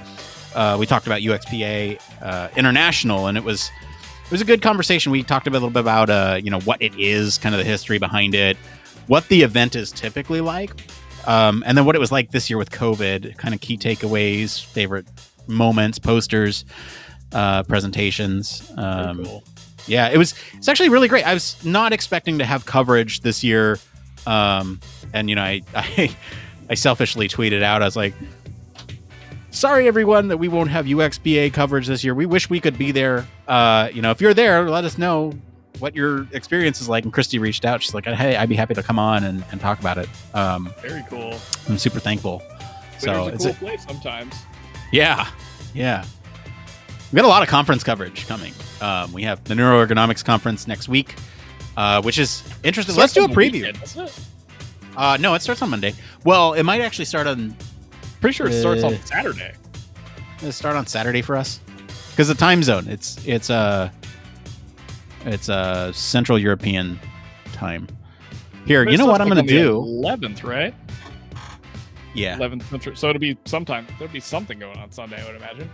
Let me see here. So I'm going to share the screen here. So this is, oh yeah, Saturday. Well, it's workshops on Saturday. Workshops on Sunday. Bummer. Yeah, so it's all the workshop stuff, which is, I usually don't count those as a part of the conference. Here, let me show my screen here with you all. This is a schedule of events at the Neuroergonomics Conference happening next week that we will have coverage from. This is kind of like a... This is a preview. Do we want to... Blake, do we want to record like a 15-minute preview of this? Let's do it. I'm going to kill the music. Let's... Kill the music. Yeah, hey everyone, you're going to get a preview here. We're going to record a preview episode that's like a little... I'll launch this on Sunday or Saturday. Yeah, lovely. I'm assuming we want Audacity up again. Yeah, do that again. Let me just test real quick. Hello. Okay, that's exported. Let me just start a new track here. Okay, I'm good if you are. Yep.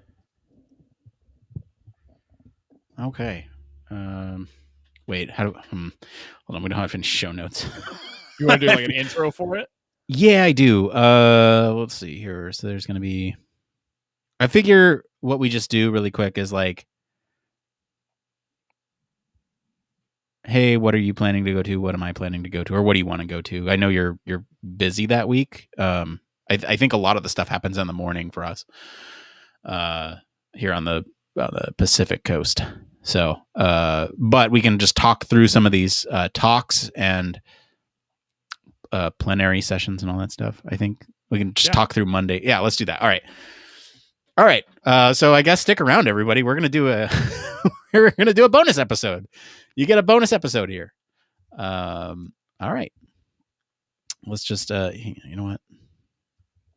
I'm gonna throw this up really quick, and in fact, I'm gonna actually edit that to say not UXPA, but NEC 2021 or NEC 21 is the hashtag 21 conference preview. All right, that's going to be it. All right, here we go.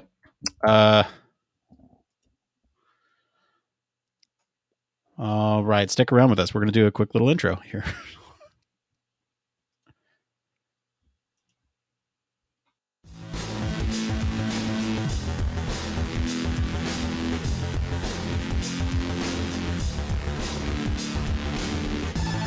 Welcome to Human Factors Cast, your weekly podcast for human factors, psychology, and design.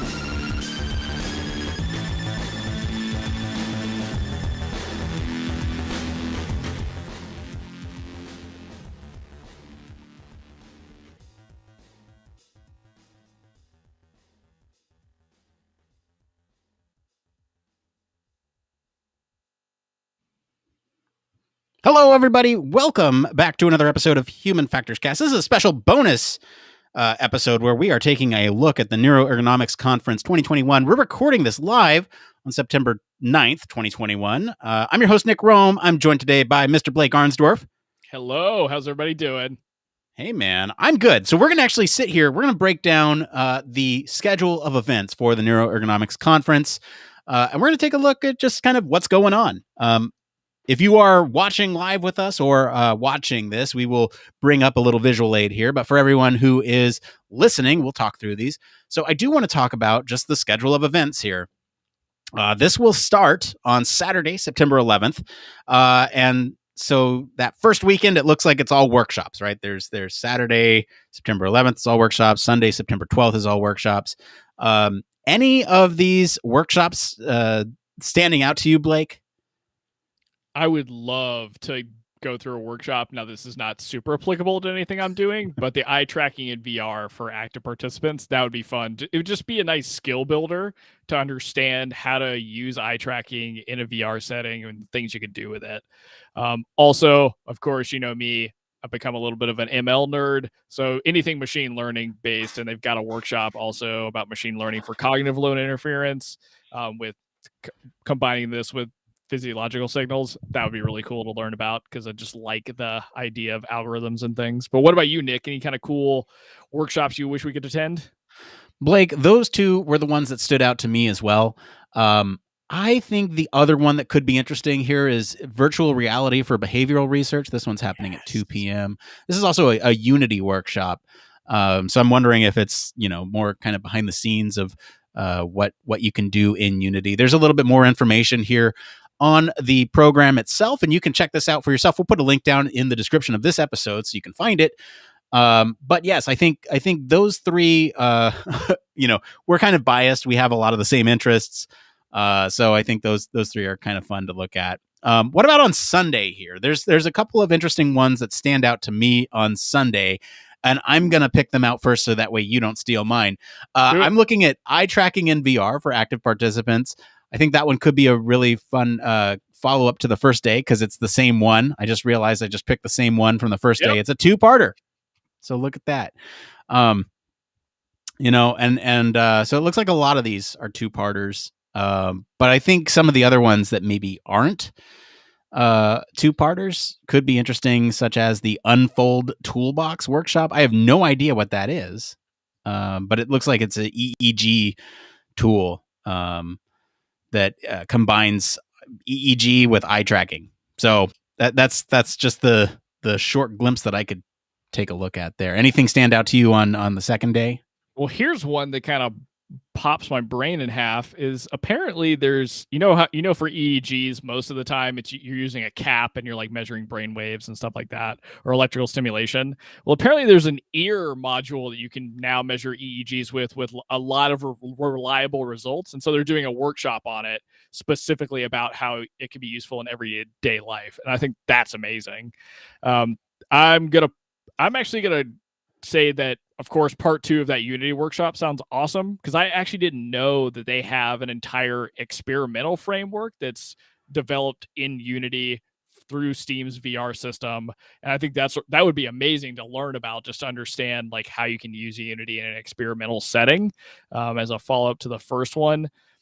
I have to say, I would love to be a part of the social events here because I'd never been to the Neuroergonomics Conference before. It would be in a different country for some people, and so going to the social Easter egg hunt would be kind of fun, just to understand what it's like to mingle with people from this specific region and people from around the world that are interested in neuroergonomics.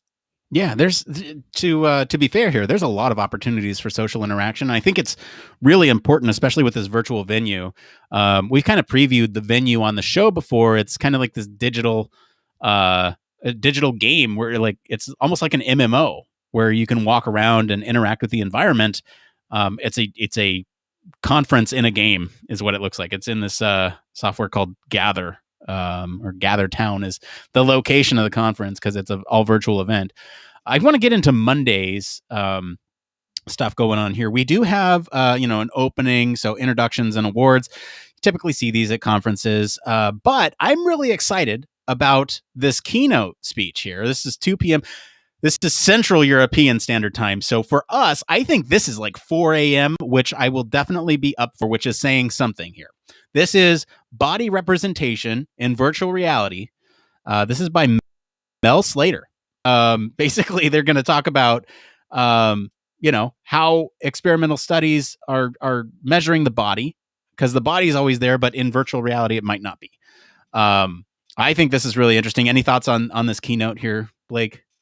That sounds amazing. I mean, that was the first thing I was going to pick out from this list for sure, because that's such a cool problem to have to deal with when you're talking about VR and how you kind of handle that and how people perceive it, what it means for immersion, that kind of cool stuff.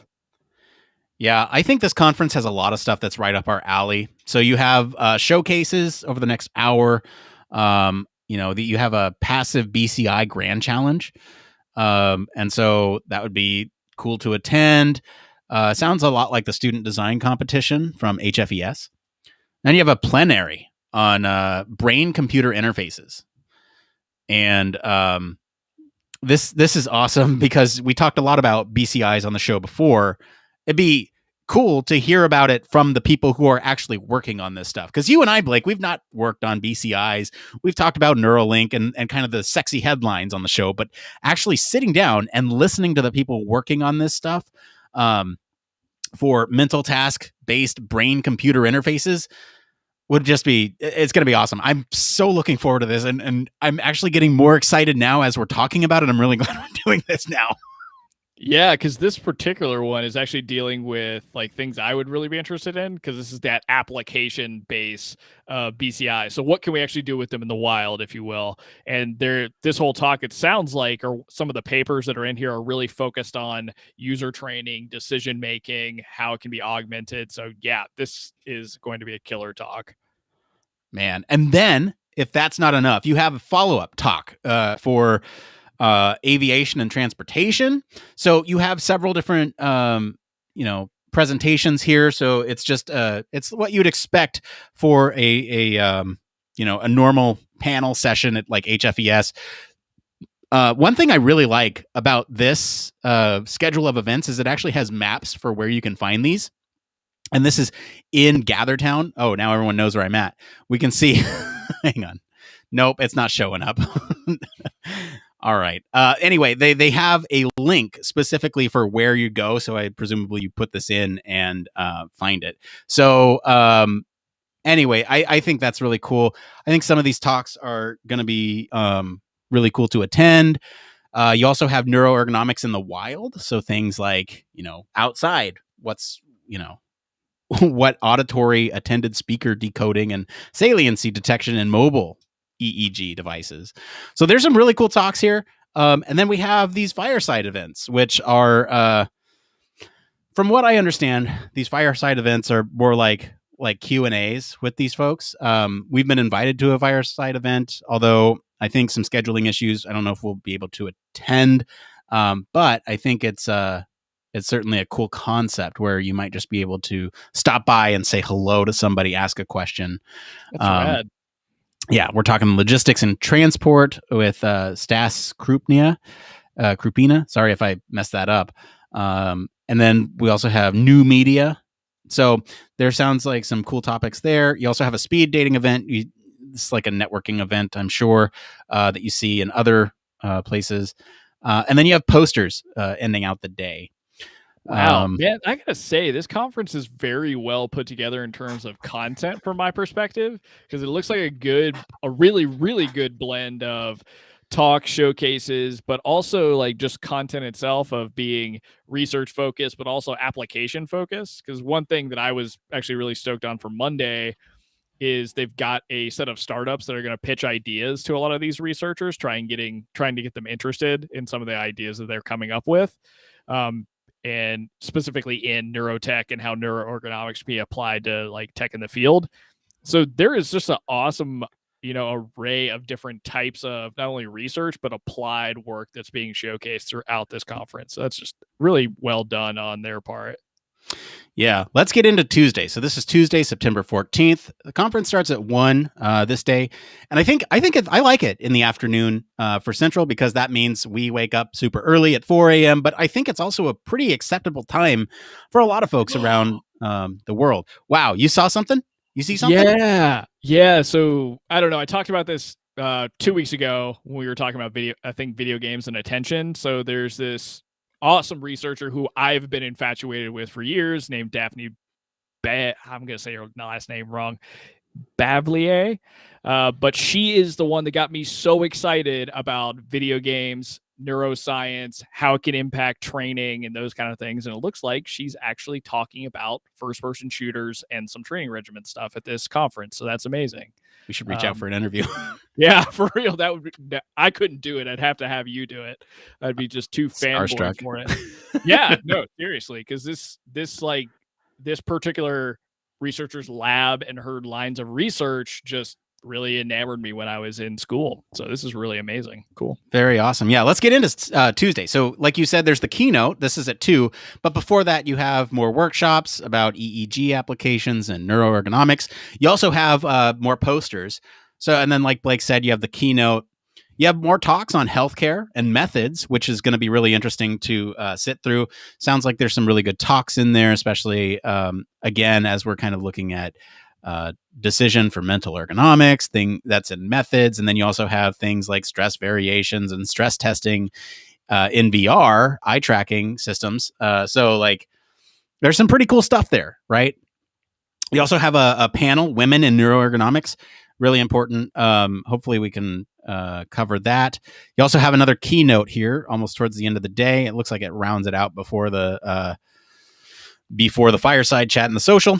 So you have this keynote here, which is the future of work. So, you know, as work environments and work practices rapidly evolve, you know, what kind of the future is going to look like. So looking forward to that talk as well. Anything else with Tuesday, Blake?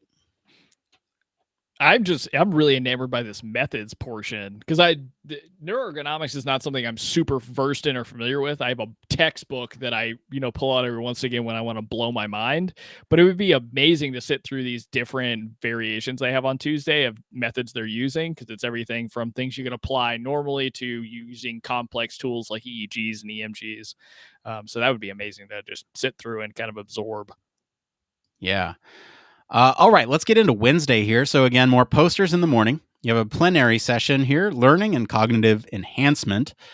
So let's see, there's a lot of things in here. Physiological synchrony for monitoring attentional engagement in a group, harnessing embodied cognition to learn sign language and VR. Lots of VR stuff. I'm really into this. And then from Phineas Gage to current research on executive function in the field of neuroergonomics. So there's a lot of variety in here, which I'm really excited for. And you got this keynote, digital biomarkers, which also sounds interesting. They're looking at it specifically in cars and devices. Anything standing out to you, Blake, so far? I'm trying to read through this abstract for digital biomarkers, and it is way over my head, but sounds very interesting to sit through and kind of like sift through some of the information to understand what's going on. Because this apparently could have, a lot of different societal effects in a way to like understand how to, mitigate various events that go on in the world like COVID and how we handle it. So that is awesome. One thing that I'm interested in kind of sitting through, this is my aviation background showing, but it looks like they have a fireside chat that's specific to the aviation world. And I would imagine, because it's got representatives from a lot of big airplane companies or aviation companies, would it be cool to see where that line is being connected between neuroergonomics and aviation? Yeah, agree. You also have a plenary session on mobile imaging and non-invasive brain stimulation, as well as the ethics of AI for neurotechnologies. And then to round out the day, like you said, you have the fireside chats about the aviation and then leader training and selection. And then lastly here, we have this last one, Thursday, September 16th. Again, start the day with posters, plenary session on applied neurotechnology, memory and methods 2, human factors in industry and work, and then looks like a talk on cognitive functioning and social neuroergonomics, and a closing future of neuroergonomics ceremony. So I like how they kind of round out that last day with forward-looking, what does this field look like? Absolutely, yeah. One thing that really is shocking to me, because it feels like this field is very diverse in terms of what it could include, but this like applied neurotech talk that's in the afternoon on Thursday is really focused on actually robot design and the implications of designing them with social signals, like understanding social signals or not. And so kind of like turning the paradigms of what you would expect a robot to be designed like on its head, and going through the pros and cons. So there's a lot of really interesting things to go through. And again, some more various gaming things as well throughout the day. And looks like there's also an exoskeleton talk and how BCIs can be put in combination with that. This is really cool, man. Yeah, anyway, this was just a quick little sample. I know this is like a preview episode of the conference. We hope you are excited for the Neuroergonomics Conference as we are, but that's going to be it for now. Let us know what you guys think of this type of coverage where we preview these conferences with all the things that we're excited about. You can always hang out with us on our Slack or Discord. Get to us on any of our social channels. Visit our official website. Sign up for our newsletter to stay up to date with all the latest Human Factors news and conference coverage. If you like what you hear, you want to support the show, there's a couple ways you can do that. One, you can go and leave us a 5-star review. That's free for you to do. 2, you can tell your friends about us. Word of mouth really helps the show grow, especially around conferences where we get excited about this type of thing. 3, consider supporting us on Patreon. We are listener supported. All that money goes right back into the show. We don't pocket a cent. And as always, links to all of our socials, website can be in the description of this episode. I want to thank Mr. Blake Arnsdorff for hanging out with me and breaking down the preview of the Neuroergonomics Conference. Where can our listeners go and find you if they want to talk about your, what is it? Like a celebrity crush? What is it? What do you want to call it? It's like a, It's definitely a celebrity researcher crush for real. But yeah, you can always find me in the Human Factors Cast Slack or Discord at Blake or across social media at Don't Panic UX. As for me, I've been your host, Nick Roome. You can find me geeking out about this on Twitch every Monday at 4 p.m. Pacific and across social media at Nick_Roome. Thanks again for tuning in to Human Factors Cast. Until next time, it depends.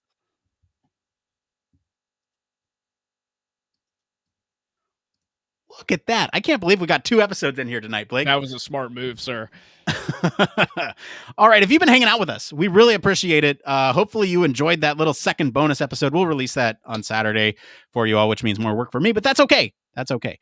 I'm a glutton for pain, so we'll see how all this goes. I'm hoping I can get it out on Saturday. Anyway, I think that's going to wrap it up for us tonight. Thank you, everyone. I meant to play this Patreon commercial right after that, but that's okay. Anyway, Blake, you have a wonderful evening. And for everyone watching, thank you. We'll see you next week for all of our neuroergonomics coverage.